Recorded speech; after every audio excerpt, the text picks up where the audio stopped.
सालाबाद प्रमाणे यावर्षी सुद्धा दर्यापूर विधानसभा क्षेत्रामध्ये विविध ठिकाणी श्री गणेशाची स्थापना करण्यात आली आहे। या दरम्यान दर्यापूर शहरातील 79 वर्ष पूर्ण झालेल्या श्री विकास गणेश मंडळाचा आरती सन्मान काँग्रेसचे गुणवंत देवपारे यांना मिळाला होता।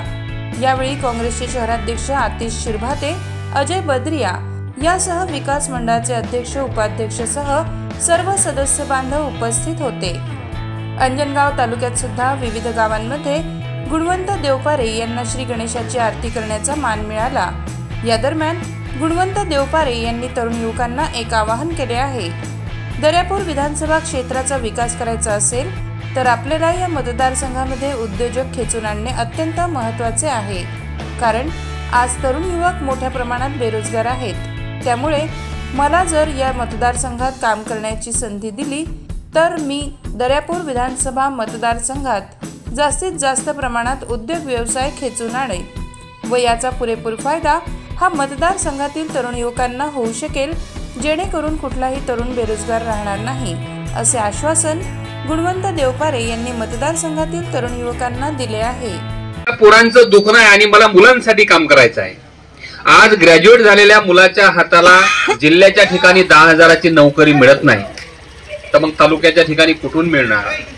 चांगल्या दर्जाचं आपल्याला एज्युकेशन मिळत नाही।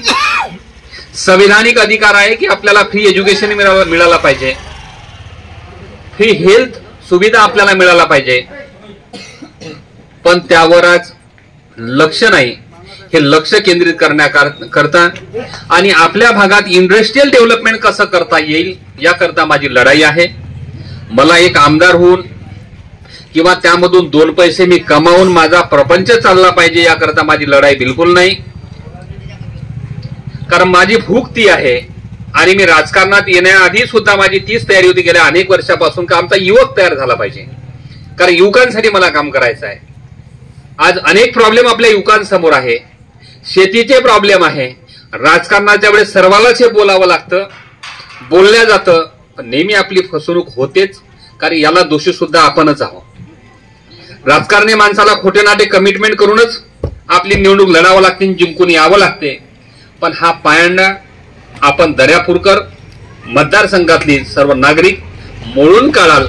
आणि जर माझ्यामध्ये त्या फ्रेम मध्ये मी बसणारा असेल तर माझ्या सोबत राहा, किंवा कोणी तुमच्या नजरेत असेल का हा माणूस आमचा विकास करू शकतो तर मला सांगा, मी 2 पावलं मागे येऊ शकतो, कारण आम्हाला आपला डेव्हलपमेंट पाहिजे। आणि ती डेव्हलपमेंट करण्याची ताकद माझ्यामध्येच का आहे, कारण मी माझ्या जीवनातला झिरो पाहिलेला आहे। जेव्हा नोकरीसाठी वडिलाच्या हाती 4 एकर जागा मारवाड्याकडे मला घाण ठेवावं लागली, 80,000चं कर्ज 6 लाखावर माझ्यावर गेलं, मला सुद्धा आत्महत्या करावी की काय अशा कंडिशनला मी जाऊन आज जरी मी एक उद्योजक झालो तर मला माहित आहे माझ्या बहुजन समाजातला हा युवक एक दिवस क्रांतीची लाट निर्माण केल्याशिवाय राहणार नाही। फक्त त्याला प्लॅटफॉर्म पाहिजे, प्लॅटफॉर्म निर्माण करण्याचं काम हे मी माझ्या रूपानं करू शकतो, हे आत्मविश्वासानं सांगतो। म्हणून मी जर त्या फ्रेम मध्ये असेल तर तुम्ही माझ्या पाठीशी जर राहिलात, अनेक प्रकारचं डेव्हलपमेंट आपल्याला करता येतं, त्यासाठी गव्हर्नमेंटनंच फंड दिले पाहिजे हे गरजेचे नाही, तर तुम्हाला समाजामधून मोठ्या मोठ्या उद्योगाकडून आणून कसं इंडस्ट्रियल डेव्हलपमेंट करायचं। आज पश्चिम महाराष्ट्र एका नेत्याच्या भरोशावर डेव्हलप होते। आज शरद पवार साहेबांनी पश्चिम महाराष्ट्राच्या पुण्यामध्ये करोडो लोकांना रोजगार निर्माण करून दिला। ती ताकद जर नेत्यामध्ये असली तर भरपूर काम करता येतात, भरपूर डेव्हलपमेंट करता येतात।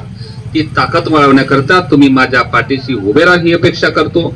आणि पुन्हा आपल्या क्रांतिकारी मंडळाकडून क्रांतीचे पावले उचलल्या जातील भविष्यात, त्याकरता आपल्या सर्वांना शुभेच्छा देतो आणि 2 शब्द संपून मी रजा देतो।